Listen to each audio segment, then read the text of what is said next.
जो लोग अपने परवरदिगार से डरते हैं उनके बदन के रोंगटे उसे सुनकर खड़े हो जाते हैं, फिर उनकी खालें नर्म हो जाती हैं और दिल भी नर्म होकर अल्लाह की याद की तरफ मुतवज्जे हो जाती हैं। यही अल्लाह की हिदायत है, वो इससे जिसको चाहता है हिदायत देता है, और जिसको अल्लाह गुमराह रहने दे उसको कोई हिदायत देने वाला नहीं। भला जो शख्स क़यामत के दिन अपने चेहरे पर बुरे अजाब को रोकता हो, क्या वो वैसा हो सकता है जो चैन में हो?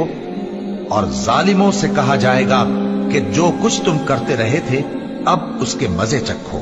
जो लोग इनसे पहले थे उन्होंने भी तकजीब की थी, तो उन पर अजाब ऐसी जगह से आ गया कि उनको खबर ही न थी। फिर उनको अल्लाह ने दुनिया की जिंदगी में रसवाई का मजा चखा दिया, और आखिरत का अजाब तो बहुत ही बड़ा है। काश ये समझ रखते।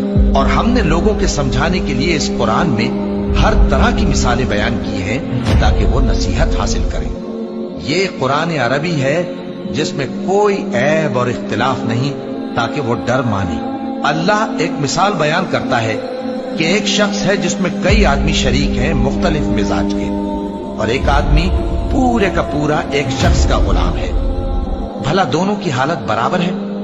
नहीं, अल्हम्दुलिल्लाह, मगर ये अक्सर लोग नहीं जानते। ऐ पैगंबर, तुम भी मरने वाले हो और ये भी मरने वाले हैं, फिर तुम सब क़यामत के दिन अपने परवरदिगार के सामने झगड़ोगे